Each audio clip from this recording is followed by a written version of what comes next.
Hello friends. आज हम पढ़ेंगे जीवन की मौलिक इकाई। जीवन क्या होता है?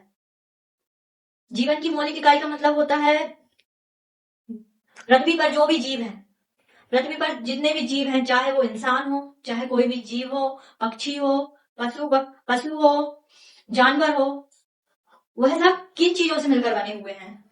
उनकी इकाई क्या है? बेसिक यूनिट क्या है उनकी? उसको हम बोलते हैं जीवन की मौलिक इकाई। जैसे कोई भी घर होता है, तो घर किन किन चीजों से मिलकर बना होता है? घर में सबसे जरूरी क्या होता है? ईंट। एक एक ईंट को जोड़कर हमारा घर बना हुआ होता है। ऐसे ही हमारा जो जीवन है, जिसमें मनुष्य भी आते हैं, पक्षी भी आते हैं, पेड़ पौधे भी आते हैं, जानवर भी आते हैं, ये सब किस किस चीजों से मिलकर बने हुए होते हैं? यह सभी हमारी मौलिक इकाई में आता है। इनकी बेसिक यूनिट, इनकी इकाई क्या होती है? जैसे एक ईंट होता है, ईंट को हम इकाई मानेंगे घर की। ऐसे ही हमारा जो जीवन है, उसकी मौलिक इकाई क्या होती है, वह हम पढ़ेंगे इस चैप्टर के थ्रू। ठीक है।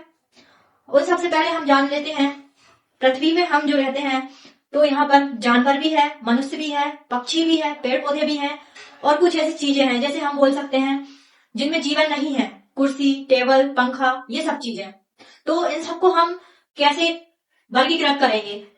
तो उन सब चीजों को हम दो भागों में वर्गीकृत करेंगे, एक सजीव, एक निर्जीव। देखिए मैंने यहाँ पर लिखा हुआ है लिविंग एंड नॉन लिविंग। सजीव को हम क्या बोलेंगे? लिविंग। और नॉन लिविंग को क्या बोलेंगे? निर्जीव। तो अब ये सजीव क्या होता है?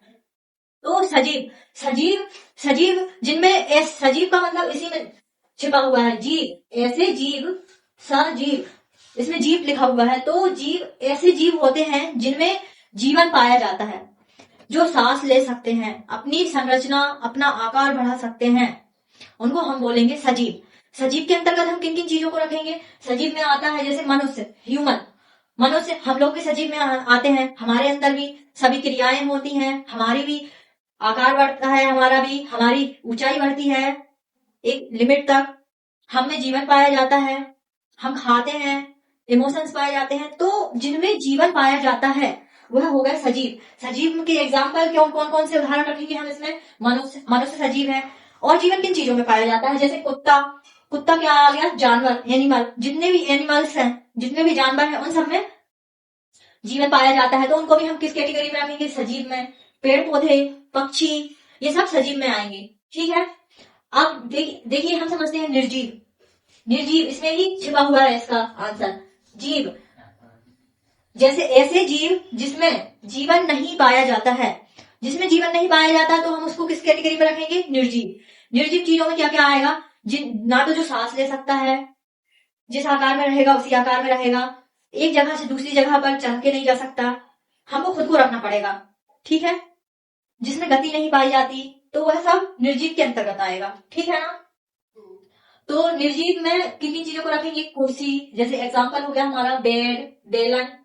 बेलन, रोटी वाला बेलन भी होता है, और वो मशीन वाला बेलन भी होता है जो रोड पे चलता है, वो भी निर्जीव ही है। वो यहाँ से वहां चल तो सकता है, लेकिन हम चलाते हैं उसको, वो खुद से नहीं चलता। तो बेलन, सोफा, साइकिल, रेलगाड़ी, ट्रेन, ये सब आएगा हमारी निर्जीव चीजों में। ठीक है। हमने अभी क्या पढ़ा था? सजीव और निर्जीव। तो सजीव जिनमें जीवन पाया जा रहा था। तो जीवन क्या है? जीवन जिसमें हम सांस ले सकते हैं, चल फिर सकते हैं, खाना खा सकते हैं, तो ये हमारा जीवन है। ठीक है।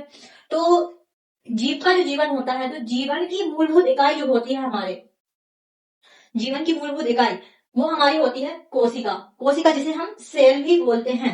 तो कोशिका हमारे जीवन की मूलभूत इकाई होती है। हम पढ़ते हैं कोशिका क्या होती है। तो cell is the structural and functional unit of the body. हमारा शरीर हो गया ह्यूमन बॉडी, एनिमल्स का बॉडी हो गया, पेड़ पौधों की बॉडी शरीर हो गया, पेड़ पौधे हो गए, पशु पक्षी, सबकी कोशिकाएं क्या होती हैं? कोशिका की हम कैसे परिभाषित करेंगे? तो हम कोशिका को बोल सकते हैं cell is the structure. Structure का मतलब क्या होता है? आकार, या हम इसको बोल सकते हैं संरचना, जो हमारे शरीर का आकार बनाए, संरचना बनाए। ठीक है ना? एंड फंक्शनल, फंक्शनल का मतलब क्या होता है? कार्य क्षमता। कार्य क्षमता मतलब फंक्शन करना, कार्य करना, कार्य क्षमता को करे, तो उसको जो परफॉर्म करता है, कार्य क्षमता को करे, तो हम उसको क्या बोलते हैं? कोशिका। कोशिका हमारे जीवन की मूलभूत इकाई होती है, स्ट्रक्चरल एंड फंक्शनल यूनिट होती है, हमारे शरीर का आकार और कार्य निर्धारित करती है।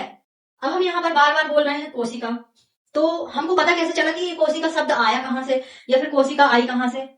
हमको पता कैसे चला? तो साइंटिस्टों ने इस पर खोज करी। ठीक है, तो सबसे पहले एक प्रैक्टिकल किया गया। उसमें क्या किया गया, प्याज जो होती है, प्याज का छिलका जो होता है, प्याज का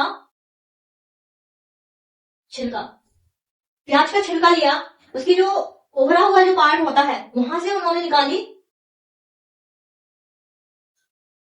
प्याज का छिलका लिया एंड वहां से उन्होंने निकाली एक लेयर, व्हाइट व्हाइट जो आपने देखी होगी प्याज के अंदर पाई जाती है छिलका निकालने के बाद, तो उसको निकाला उन्होंने। ठीक है, निकालने के बाद उन्होंने क्या करा, एक कांच की ऐसी वॉच ग्लास होती है, ठीक है, तो उसमें पानी भर दिया, तो वो झिल्ली को निकाल के उन्होंने क्या करा, इस पानी से भरे हुए वॉच ग्लास में उन्होंने उस झिल्ली को डाल दिया। अच्छा, इसको हमने इसमें क्यों डाला, इसको हमने इसलिए डाला इसमें क्योंकि वो झिल्ली वैसे ही पतली रहती है प्याज के छिलके से निकाली हुई, तो हमने यहाँ पर झिल्ली डाली थी पानी में, ठीक है ना, ताकि उसमें कोई भी सिकुड़न ना हो। फिर उसके बाद में हम उसको निकालेंगे, पानी से निकालेंगे और हम लेंगे एक ग्लास स्लाइड, ये हमारी है ग्लास स्लाइड, ग्लास स्लाइड लेंगे, ठीक है ना, स्लाइड के ऊपर हम डालेंगे एक बूंद पानी, पानी लेंगे एक बूंद, उसके बाद हम वो जो झिल्ली हमने निकाली हुई थी उस झिल्ली को स्लाइड के ऊपर रखेंगे, स्लाइड के ऊपर रखने के बाद हम उसमें एक बूंद सेप्रामाइन की डालेंगे, सेप्रामाइन की डालने के बाद एक बूंद उस पर, उसके बाद हम कवर स्लिप से उसको कवर कर देंगे, कवर करने के बाद हम संयुक्त सूक्ष्मदर्शी, संयुक्त सूक्ष्मदर्शी जिसको हम माइक्रोस्कोप भी कहते हैं, संयुक्त सूक्ष्मदर्शी क्या होता है, संयुक्त सूक्ष्मदर्शी ऐसा सूक्ष्मदर्शी होता है जो हम अपनी नॉर्मल आंखों से जिसको नहीं देख पाते, बहुत सूक्ष्म से सूक्ष्म चीजें, बहुत छोटी से छोटी चीजों को दिखाता है बड़ा करके। ठीक है, तो हम लेंगे संयुक्त सूक्ष्मदर्शी और उसमें हम उस स्लाइड को रखेंगे, स्लाइड को रखने के बाद हम देखेंगे, तो स्लाइड को देखेंगे तो हमको क्या दिखेगी, इस तरीके की संरचना दिखाई देगी प्याज की झिल्ली की। अच्छा, इस संरचना में छोटे छोटे पाए जाते हैं, इनको हमने बोला है केंद्रक, और ये जो एक पूरी होती है इसको बोला है हमने कोशिका। ठीक है ना, हमने कोशिका को देखा, प्याज की झिल्ली की कोशिका को देखा, हमने उसमें जो सूक्ष्मदर्शी उपयोग किया था, उस सूक्ष्मदर्शी का आविष्कार कैसे हुआ, सबसे पहले हमने आवर्धक लेंस, आवर्धक लेंस क्या होता है, जो चीजों को बड़ा करके दिखाता है, साथ ही साथ वह चीजें जो हम हमारी सामान्य आंखों से नहीं देख सकते उन चीजों को दिखाता है, ठीक है ना, उनको क्लियर करके दिखाता है। तो आवर्धक लेंस की खोज के बाद संयुक्त सूक्ष्मदर्शी का आविष्कार हुआ, ठीक है ना, तो संयुक्त सूक्ष्मदर्शी से हमने देखा, तो हमने जो देखा कोशिकाओं प्याज की झिल्ली की कोशिकाएं देखी, उसमें बहुत सारी कोशिकाएं पाई जाती थी। अच्छा, कुछ कुछ जीव ऐसे होते हैं जिनमें सिर्फ एक कोशिका पाई जाती है, उसमें बहुत सारी कोशिकाएं नहीं पाई जाती, तो हम उन जीवों को क्या बोलते हैं, एक कोशिकीय जीव, एक कोशिकीय जीव, जिनमें सिर्फ एक ही कोशिका पाई जाती है उनको हम बोलेंगे एक कोशिकीय। एक कोशिकीय में जैसे हम लिख सकते हैं, एग्जाम्पल आता है अमीबा, पैरामीशियम,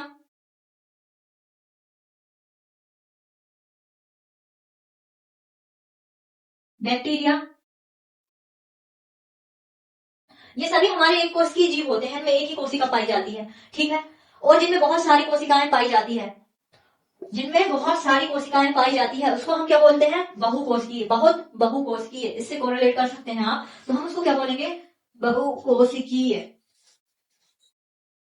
सॉरी कोशिकीय, तो उसको हम बोलते हैं बहुकोशिकीय। एक कोशिका एक कोशिकीय जीव, बहुत सारी कोशिका बहुकोशिकीय जीव, ठीक है, बहुकोशिकीय जीव में हम मनुष्य को रख सकते हैं एग्जाम्पल के तौर पर, मनुष्य, कवक,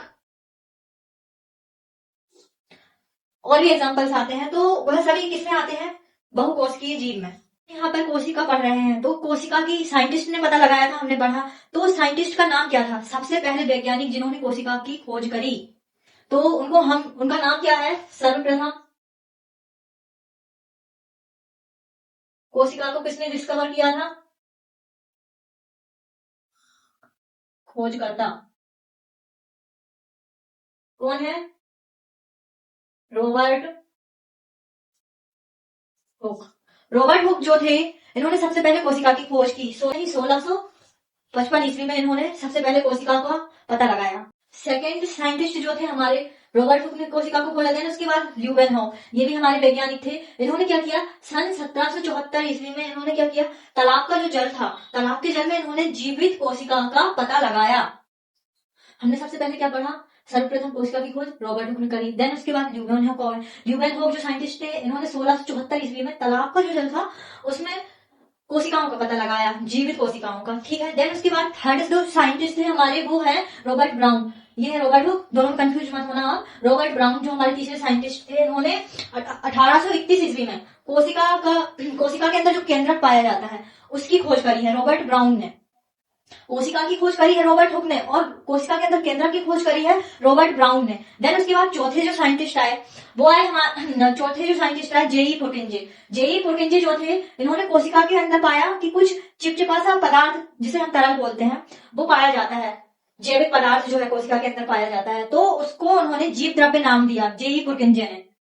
और इन्होंने तरल जैविक पदार्थ जीव द्रव्य का नाम कब दिया था, सन 1839 में, ठीक है। उसके बाद हम पढ़ेंगे कि दो साइंटिस्ट थे हमारे, एम स्वीडन और टी स्वान। इन दोनों ने मिलकर क्या किया, इन दोनों ने मिलकर कोशिका का सिद्धांत दिया, ठीक है। कोशिका की खोज हो गई, कोशिका के अंदर केंद्रक की खोज हो गई, जीव द्रव्य की खोज हो गई। फिर हमारे दो साइंटिस्ट आए, एम स्वीडन और टी स्वान। तो इन लोगों ने कोशिका का सिद्धांत दिया कि हमारी जो कोशिका है वो किस प्रिंसिपल पर बेस्ड है, किस सिद्धांत पर हमारी कोशिका कार्य करती है। तो उनका जो सिद्धांत था, उन्होंने क्या बताया अपने सिद्धांत में कि जो भी हमारे पौधे हैं, देन उसके बाद जीव जंतु हैं, जितनी भी सजीव चीजें हैं, पौधे जीव जंतु, ये सभी किससे मिलकर बनी होती है, ये सभी कोशिका से मिलकर बनी होती है, ठीक है। और कोशिका क्या होती है, हमने पढ़ा है कोशिका जो होती है जीवन की मूलभूत इकाई।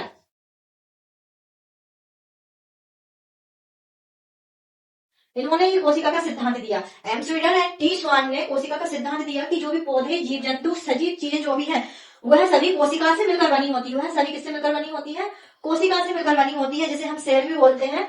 एंड जीवन की कोशिका क्या होती है, कोशिका होती है जीवन की मूलभूत इकाई, structural and functional unit of the body, हमारे शरीर की संरचनात्मक एंड क्रियात्मक इकाई। इन दोनों ने तो दे दिया कोशिका का सिद्धांत। फिर हमारे एक साइंटिस्ट और थे बिरचो।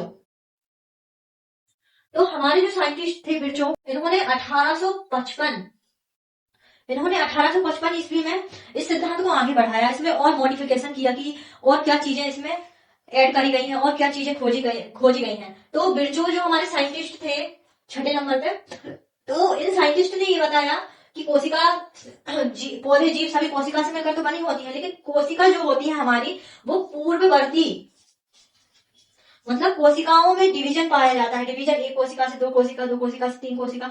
तो पूर्ववर्ती मतलब जो पहले जो हमारी कोशिका थी हमारे शरीर में, पूर्ववर्ती कोशिकाओं से मिलकर बनी होती है। हमारी जो भी कोशिकाएं होती हैं पूर्ववर्ती कोशिकाओं से मिलकर बनी होती हैं, बिरचो ने ये बताया हमको। देन उसके बाद इन्होंने बता दिया कि पूर्ववर्ती कोशिकाओं से मिलकर बनी होती है बिरचो ने। देन उसके बाद 1940 ईस्वी में 1855 में इन्होंने बताया था कि पूर्ववर्ती कोशिकाओं से मिलकर बनी होती है। देन उसके बाद ये सब हमने किसमें देखा था, संयुक्त माइक्रोस्कोप में, संयुक्त सूक्ष्मदर्शी में, ठीक है ना। देन उसके बाद 1940 ईस्वी जो है इसमें इलेक्ट्रॉन माइक्रोस्कोप,